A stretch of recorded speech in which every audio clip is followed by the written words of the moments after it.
अस्सलाम वालेकुम। ओके, आज हम स्टार्ट करेंगे एक्सेल।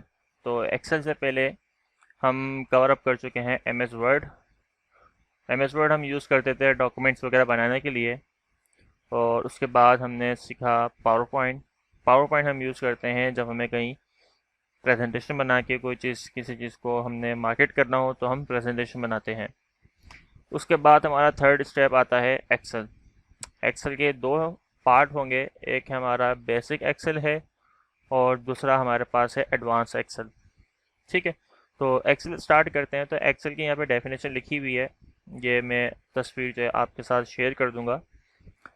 और एक्सेल क्या है? एक्सेल एक स्प्रेडशीट प्रोग्राम है जिसको डेवलप किया है माइक्रोसॉफ्ट कंपनी ने। अब एक्सेल एक सॉफ्टवेयर है जो स्प्रेडशीट पे, यानी जो स्प्रेडशीट यहाँ लिखा हुआ है इसकी बात हो रही है। स्प्रेडशीट किसे बोलते हैं? जो ये शीट बनी हुई है, यानी कि जो ये कॉलम्स बने हुए हैं, जैसे कॉपी पे कॉलम्स बने हुए होते हैं, अटेंडेंस शीट पे कॉलम बने हुए होते हैं, तो इस चीज़ को शीट बोलते हैं, यानी पेपर।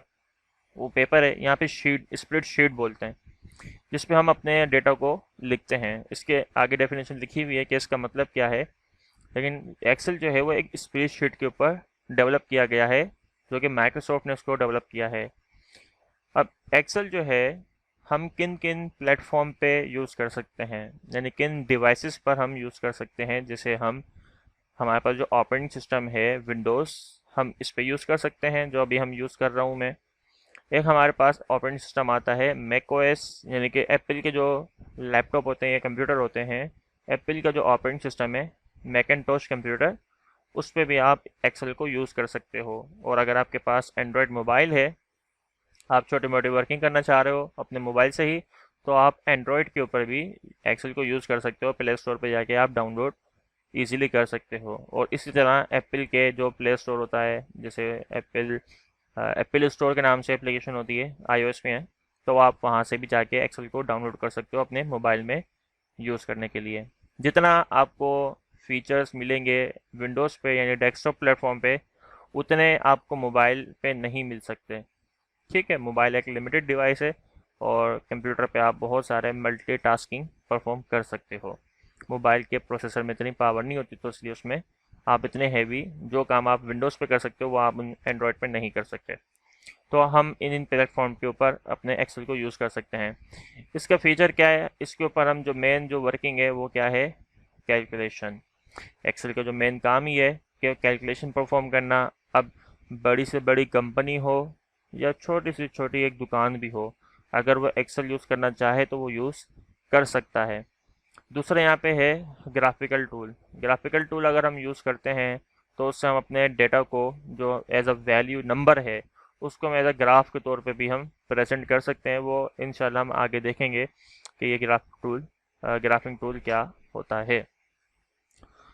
ओके, अच्छा, अब इसका जो स्प्रेडशीट जो है, स्प्रेडशीट देखें जो इंट्रोड्यूस किया है वो एक्सेल के अंदर ही माइक्रोसॉफ्ट ने किया है। इसी तरह से और भी बहुत सारे सॉफ्टवेयर हैं जो एक्सेल की तरह कैलकुलेशन करते थे, लेकिन जो स्प्रेडशीट जो है ये इंट्रोड्यूस करी थी माइक्रोसॉफ्ट ने। तो स्प्रेडशीट जो है वो उसके जो वर्जन आया था एक्सेल का 5, उसके बाद, उससे और उसके बाद जो है वो बहुत ज़्यादा इस पे स्प्रेडशीट पे वर्किंग होने लगी, यानी वो ये बहुत फेमस हो गया था स्प्रेडशीट के थ्रू वर्किंग करना। 1993 के अंदर जो इसका वर्जन बना था एक्सेल का वर्जन 5, उसके बाद से।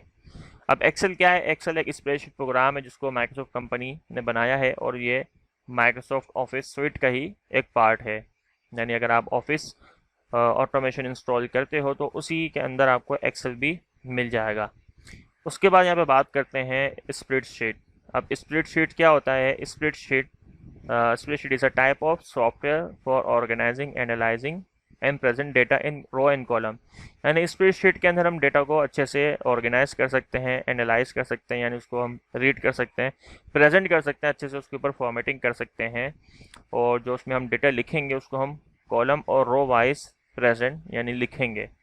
तो स्प्रेडशीट का ये है मतलब कि हम अपने काम को अच्छे से ऑर्गेनाइज कर सकते हैं रो और कॉलम के थ्रू।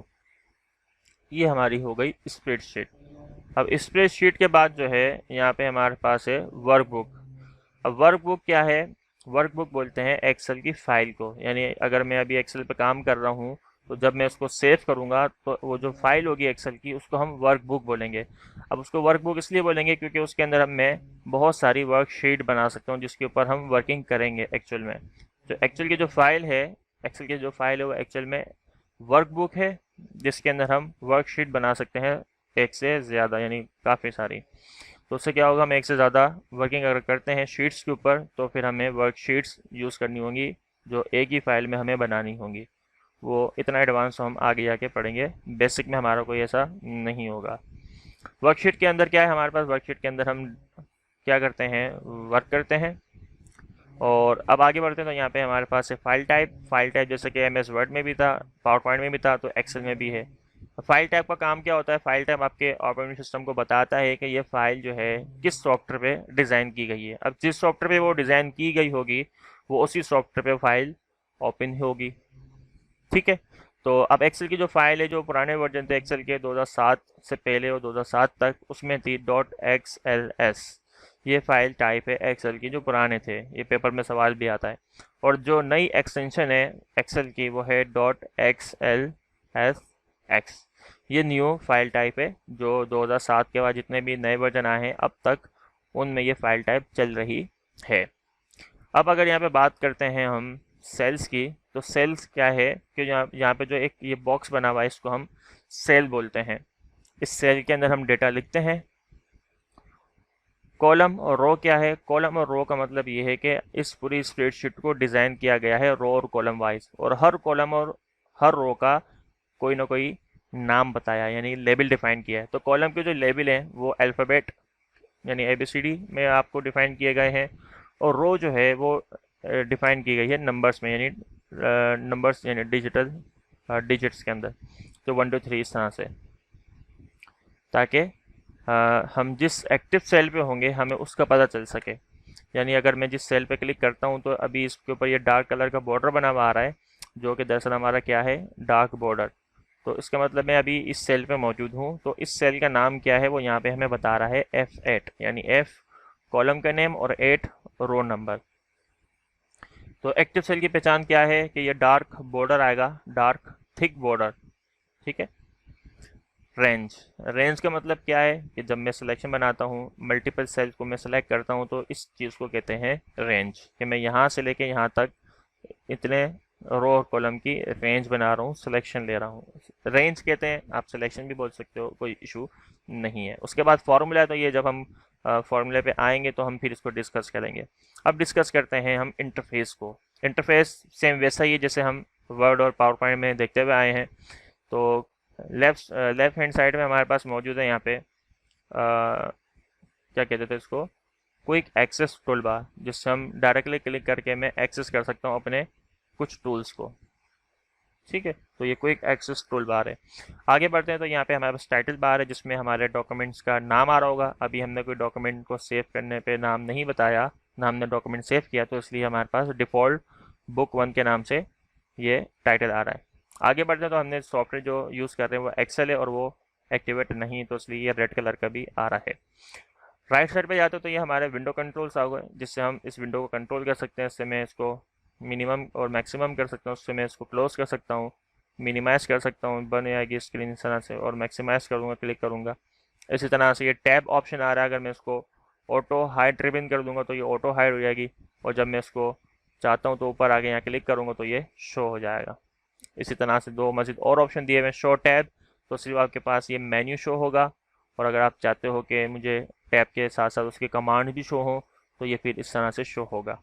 तो ये मेन्यूज़ आ गए, मेन्यूज़ के अंदर ये उनकी कमांड्स आ गई, या आप रिबन बार इसको बोलते हैं, और रिबन बार के अंदर हर चीज़ के लिए एक टूल बना के दिया हुआ है। आप कमांड भी कह सकते हो, टूल्स भी कह सकते हो, और यहाँ पे ये छोटे छोटे ग्रुप बनाए हुए हैं, clipboard, font, alignment, number, styles, cells, editing, ये इस तरह से यहाँ पे ये ग्रुप बनाए हुए हैं। तो ये मेन्यू है, ये रिबन बार है, रिबन बार के बाद जो है उसके अंदर ये छोटे ग्रुप्स बनाए हुए हैं, और ग्रुप्स के अंदर टूल्स दिए हुए हैं जिसको हम यूज़ करके अपने काम को करेंगे। उसके बाद आते हैं तो यहाँ पे हमारे पास है नेम बॉक्स।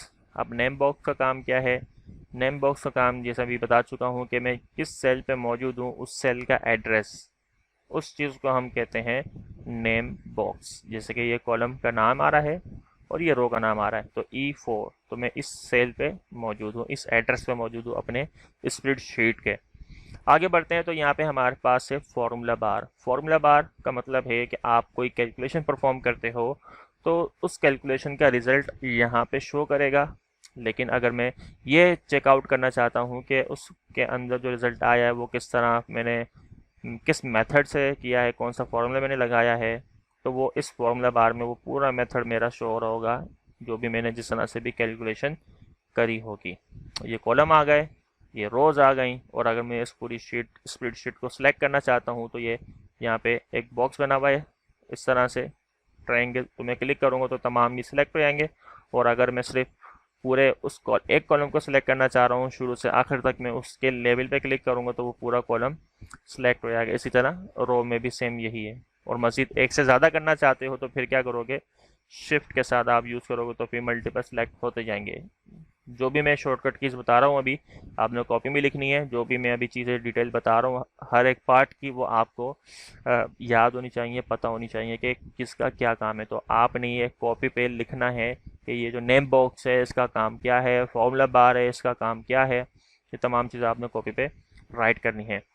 ओके, अब अगर मैं ये चाहता हूँ कि मैं इस कॉलम को इसका साइज़ इंक्रीज़ कर दूँ, तो साइज़ इंक्रीज़ करने के लिए हमारे पास ऑप्शन है कि जो मैंने कॉलम है उस कॉलम के मैं राइट साइड पे जाऊँगा तो ये लाइन पे जैसे मैं आऊँगा तो ये 2 एरो बने हुए आ रहे होंगे, उसमें क्लिक करके मैं बड़ा करूँगा, मूव करूँगा, क्लिक प्रेस करके रखा हुआ है और मैं माउस को आगे की तरफ मूव कर रहा हूँ तो ये सेल मेरा बड़ा हो जाएगा और ऊपर पिक्सल्स में मुझे शो करा रहा होगा कि कितना मेरा साइज़ इस कॉलम का इंक्रीज़ हो रहा है। ठीक है, तो ये इस तरह से मैं रो में भी कर सकता हूँ। उस रो के बिल्कुल डाउन साइड पे आओगे, क्लिक करोगे, नीचे लेके आओगे तो सेल ये बड़ा हो जाएगा। अगर आप 2 के ऊपर आके करते हो तो वो 2 को नहीं करेगा, वो 1 को करेगा। तो ये याद रखिएगा, अगर कॉलम कर रहे हो तो कॉलम के राइट साइड पे आना है और अगर रो पर कर रहे हो तो रो के बॉटम पे आना है। और ये हमारे पास स्क्रॉल बार आ गया। ठीक है, अब ये स्क्रॉल बार इससे ज़्यादा नीचे नहीं जा रहा, तो आप क्या करोगे, ये जो एरो बटन बना हुआ आ रहा है कोने पे, ये देखो स्क्रॉल किया तो इस पर क्लिक करोगे तो ये फिर नीचे आएगा। तो इस तरह से फिर ये इंक्रीज़ होता जाएगा। इसी तरह हॉरिजॉन्टल भी हमारे पास है, कम है तो यहाँ से बढ़ाते जाओगे तो ये बढ़ता जाएगा। गुड हो गया। अब यहाँ पे हमारे पास एक अभी वर्कशीट आ रही है। अगर हमारा काम ऐसा है कि वो हमारा एक ही वर्कशीट पर काम हो जाएगा तो हम एक ही वर्कशीट पर काम करेंगे, नहीं तो फिर हम यहाँ पे प्लस पर क्लिक करेंगे तो ये मल्टीपल वर्कशीट हम बना सकते हैं। अगर इसको रीनेम करना है तो डबल क्लिक कर सकते हो और अगर राइट क्लिक करते हो तो यहाँ पे रीनेम ऑप्शन आ रहा है।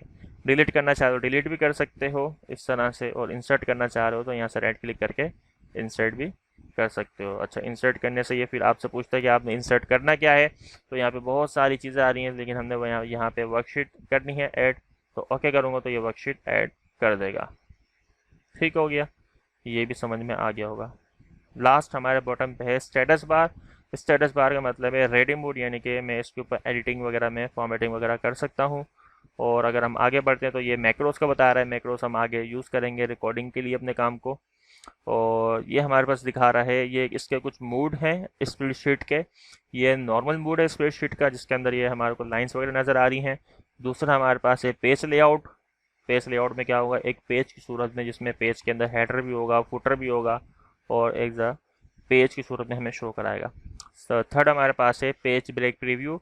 अगर हमने कोई भी काम बनाया हुआ होगा जो मल्टीपल पेजेस पे जा रहा होगा तो वो हमें इंडिकेट करेगा कि आपका जो इतना काम है वो एक पेज पे, इतना काम आपका दूसरे पेज पे, इतना काम आपका तीसरे पेज पे है। इसलिए इसको कहते हैं पेज ब्रेक प्रीव्यू, कि वो आपके काम को बताएगा कि किस तरह से वो, देखो जैसे ये लाइन बनी हुई आ गई, ये लाइन आपकी यहाँ पे एंड हो रही है, ये यहाँ पे एंड हो रही है, तो इसका मतलब है कि आपका जो पहला पेज है वो यहाँ से लेके यहाँ तक है।